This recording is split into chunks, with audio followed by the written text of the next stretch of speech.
This video is sponsored by NordVPN. This event gave everyone trust issues, I think. But for all the suspicious activity and potential hinting of Whopper Flower body snatchers, I don't think we actually have anything to worry about. Yet.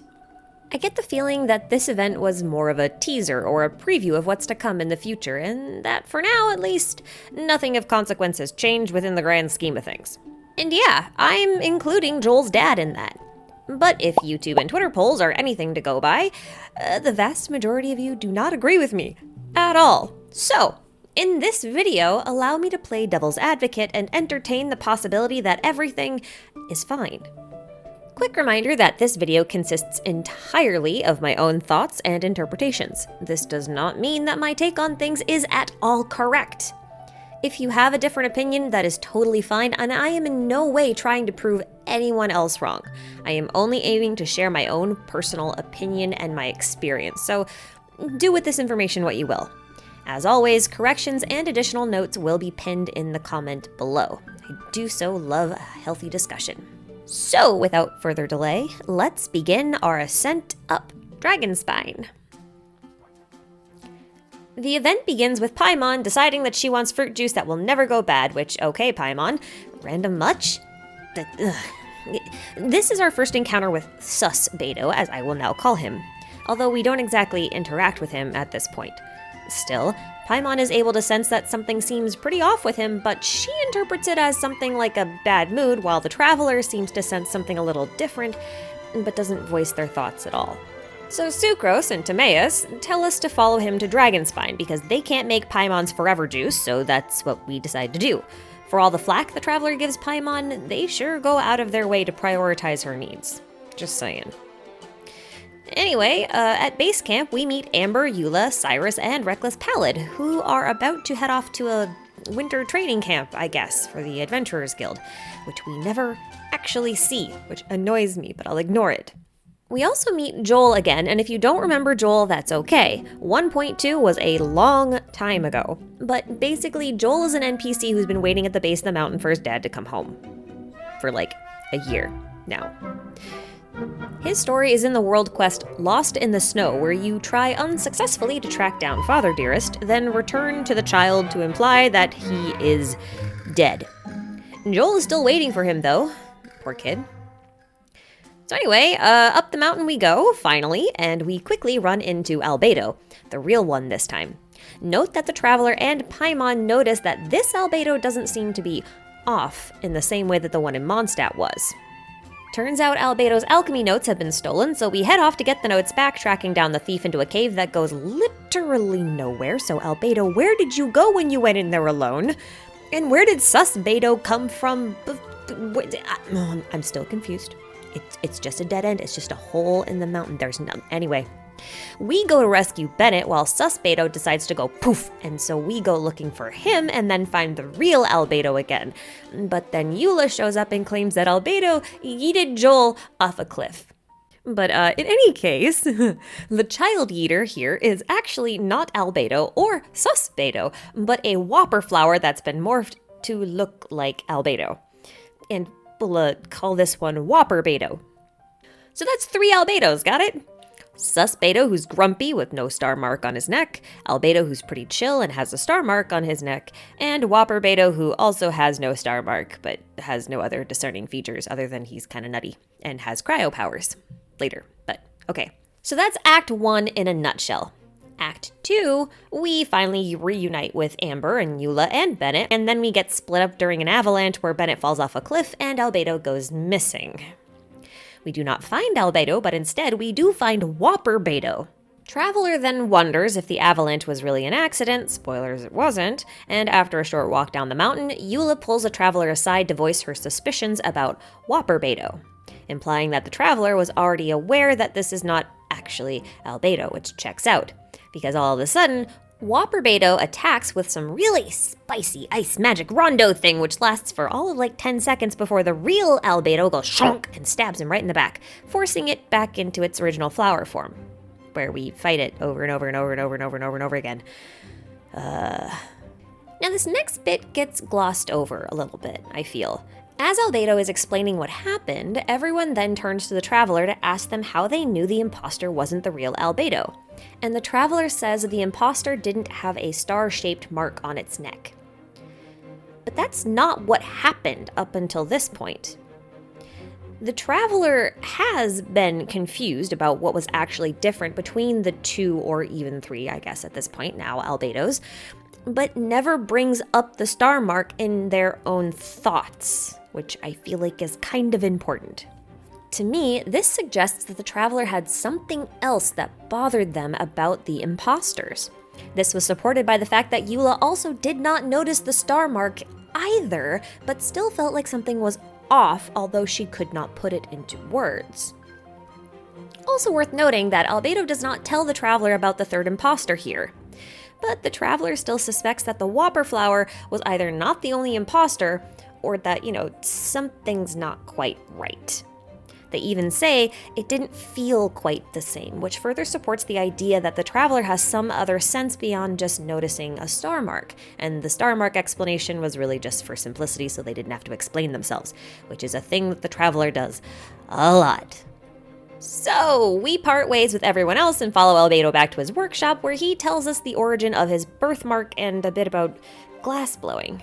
And more on glass blowing in another video, because that's a huge topic that I want to explore in depth. But anyway, Albedo claims his birthmark is the sign of his humanity, that he was flawed, and that therefore makes him human. And we'll come back to this idea.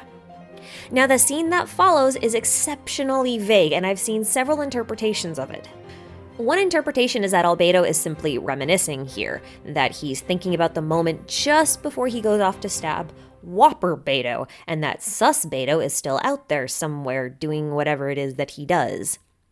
Another interpretation is that he's going off to duel Sus Bedo and that there's no actual flashback here at all. I could honestly argue either case, and I don't think either interpretation actually changes the overall outcome for me in the end. But speaking of changing the outcome when surrounded by things that want to impersonate you, it sounds like Albedo could really use a service like NordVPN to prevent this rampant identity theft, and maybe you can too. NordVPN is a virtual private network that masks your IP address and physical location while also encrypting all of your data while you're online, and then it routes you through a private network of servers, kind of like a secret tunnel. This might sound a little unnecessary for most of you, but it comes with some really cool and unexpected perks, like, being able to bypass region-locked content for services like streaming sites, saving money at online stores that dynamically adjust pricing based on your location, and it allows you to browse the web safer in areas with strict content regulations, like when you're traveling. NordVPN is basically like having your own Zhongli shield whenever you browse the internet. You can set it, forget it, and you can continue about your day knowing that you've got some strong protection covering your back. It's a total win. And right now, you can sign up for a 2-year subscription plus a bonus month and get 73% off using the link nordvpn.com/Ashikai. This deal, however, is limited time only, so take advantage of it while you can. There's a link in the description box if you're interested. But in the meantime, let's get back to the video.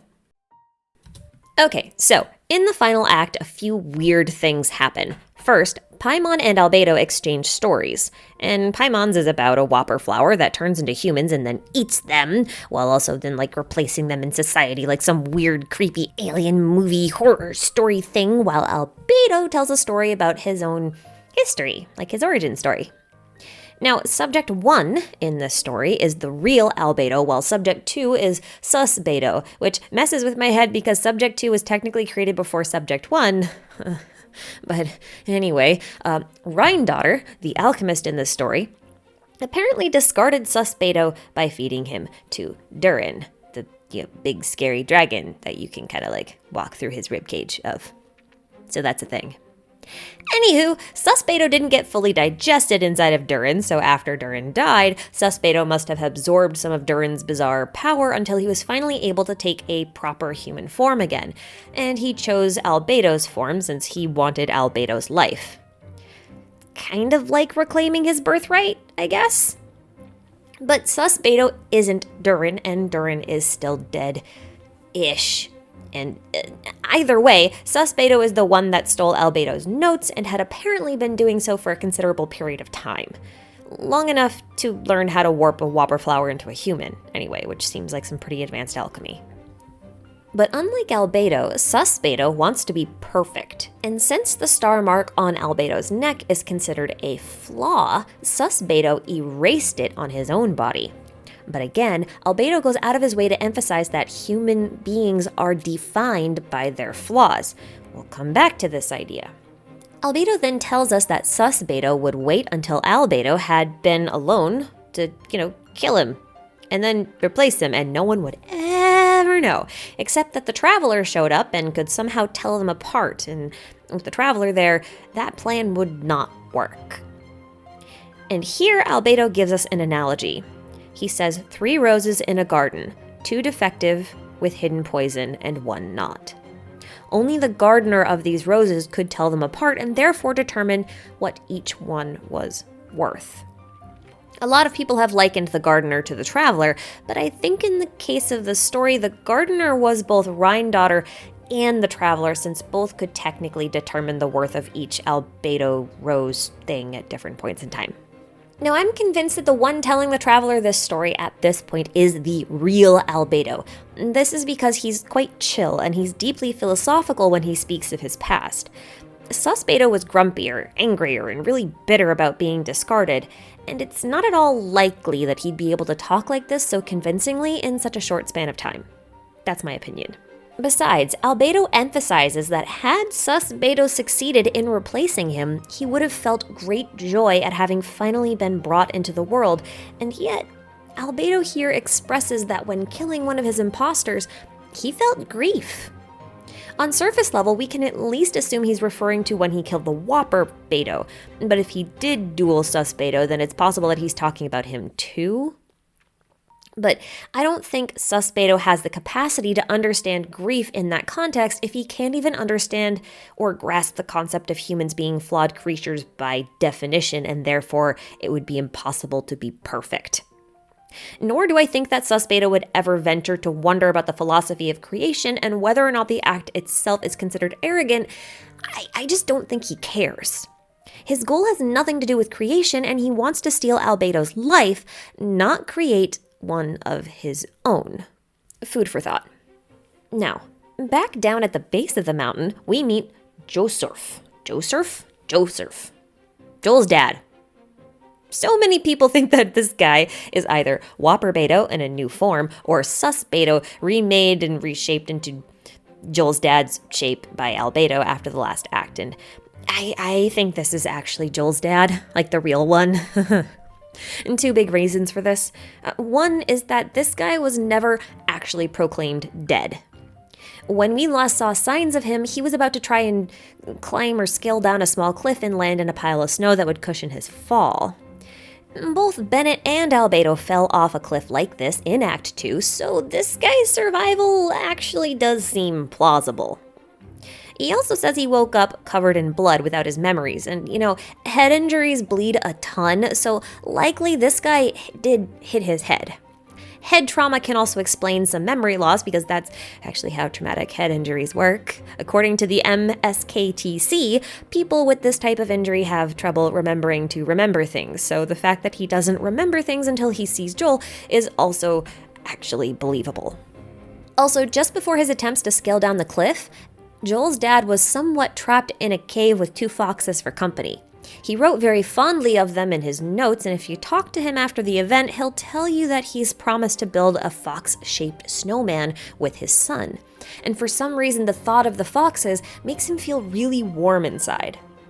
If for whatever reason this guy was an imposter, this would imply that Albedo, or Sus Bedo, has some ability to manipulate memories to the point where they can not only wipe them selectively from someone's brain, but also then select memories from the ley lines or a dead person's head and insert them back into the new brain. I don't buy this, I don't like it, I don't think MiHoYo will go that route. Plus, Albedo did mention that things stay preserved longer on Dragonspine, and that Durin's blood has curious properties that can bring about vast and terrifying miracles. It's possible then that this guy, Joel's dad, I guess, fell into a vein of Durin's blood and absorbed some of it over time, and that somehow kept him alive. I mean, if it can keep Sus Bedo alive inside of a stomach while partially digested for 500 years, it can keep Joel's dad alive for a few months, I reckon. But seriously though, imagine if he really was an imposter. I would feel awful for the wife, okay? Just like really terrible.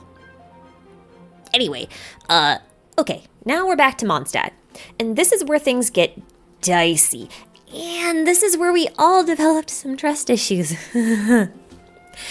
After all this time, Paimon still wants her eternally fresh fruit juice, but this time, we get the option to talk to Albedo about it. Or is it Sus Bedo? Because the Traveler, while not being able to sense or feel anything wrong this time, like he has all of the other times, he does notice that the star mark is not on Albedo's neck, but only for just a brief moment. Because there's nothing wrong with how this Albedo feels, the Traveler is kind of confused and therefore wonders if it's a prank. I'm of the opinion that this is, in fact, a test prank thing. See, remember how earlier Bennett and Co. asked the Traveler how they knew Albedo wasn't the real one? And the Traveler pointed out that the mark was missing, but there's no evidence actually to suggest that that's what the Traveler sensed initially? I think that the real Albedo had a hunch about this and wanted to prove a hypothesis by erasing his own mark to see our reaction. He's testing the Traveler to see if they can sense Albedo's authenticity regardless of his appearance, and they can. So anyway, Albedo goes about trying to solve Paimon's problem of expired fruit juice and gives the Traveler a very smug look. So many people are taking this to mean that this is Sus Bedo, but honestly, I don't agree. He gets a lot of flack for being kind of emotionless, but Albedo is actually very playful and a very big tease. We got a good taste of that in the Golden Apple Archipelago series. It's even the same smug look on his face, and the Traveler responds with the same smug expression back. Another bit of evidence many are using to support this assumption that this is Sus Bedo is that he suggests Paimon can live on Dragonspine if she wants fresh fruit all year round, or that the Traveler can return to Dragonspine alone to fetch the fruit. Albedo may consider Dragonspine dangerous, yes, but he's still happy to have visitors. He just wants them to be cautious when they do visit, you know? Albedo then says that if you bury the Sunsetias, they may actually sprout into trees, which wouldn't make Paimon a gardener like her line suggests, but instead Albedo, because he would be the one actually tending to these trees, right? So consider the possibility that Albedo is suggesting that he would like to take the place of a gardener instead of a rose. Instead of being the one crafted, he would be the one crafting. This perfectly ties in with his earlier musings about whether or not creation was an arrogant act. His conclusion is, no, it's not. In fact, Albedo may attempt to carry on his master's research into the primordial human project by creating more of himself, confident that, should he lose control of his research, the Traveler would be able to assist by telling all of the potential Albedos apart. But the Traveler kind of interprets this as a joke, and in a way, it kind of is. The Traveler had assumed Albedo was sensitive about the nature and meaning behind the scar in his neck because, maybe not being a real human makes him feel like he doesn't really fit in, but that's not entirely accurate. Rather than sensitive, I think Albedo was merely self-conscious of it. Was he truly human, or was he an other? In the end, I think Albedo realizes that he possesses more flaws than just the scar on his neck. It's those flaws that make him human, and despite the fact that you can't see them, people still know that they're there, even if they can't tell you what they are. He has gained a bit of confidence in his humanity. This is further evidenced by his next line where he talks about fulfillment. He suggests that when you have something in excess, you don't develop an extreme attachment to it. It's only when something is rare that it becomes something you want to guard almost possessively, or obsessively, even.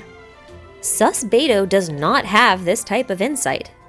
It's not something he understands because he hasn't been exposed to the concept of human nature as something that is defined by its flaws, which is really the theme of this whole event. Besides, the less fun answer is MiHoYo isn't going to kill off an important character and replace them with a lookalike in a temporary event. In temporary events, they tend to give us teasers or previews for future plot points rather than have them change the plot itself. For example, Shiki Taisho's event, Child mentions that he's hunting for Scaramouche, but that doesn't actually change anything in the game. Because we already know why he's chasing Scaramouche, but now we just know that it's Child who's going after it. That information doesn't change the actual story, you know? It's the same with Unreconciled Stars. Nothing actually changed in that event. And the same with the first Dragonspine event. Nothing actually changed there either. I totally believe that Albedo and his many brothers will come up as major plot points in the future, and I don't think that Beidou has been completely neutralized. But I also don't think he's replaced Albedo either. He'll come up in a story or Archon quest in like 6 months to a year, and people who have played this event will freak out because it'll be such a satisfying payoff to see this event finally come to fruition, but the people who didn't play the event won't have missed anything too important, and that's really key, okay? I also think that Joel's dad is going to go back to mountaineering and disappear from the map, which would put Joel right back where we started. Nice and tidy. Give it a few more days and we'll see if I'm right about that little bit. That much we'll at least be able to confirm. Anywho, that is all my thoughts about the current event itself, but I have a great deal more thoughts about Rhine-Daughter and the Primordial Human Project, so stay tuned for that video because it's coming up real fast.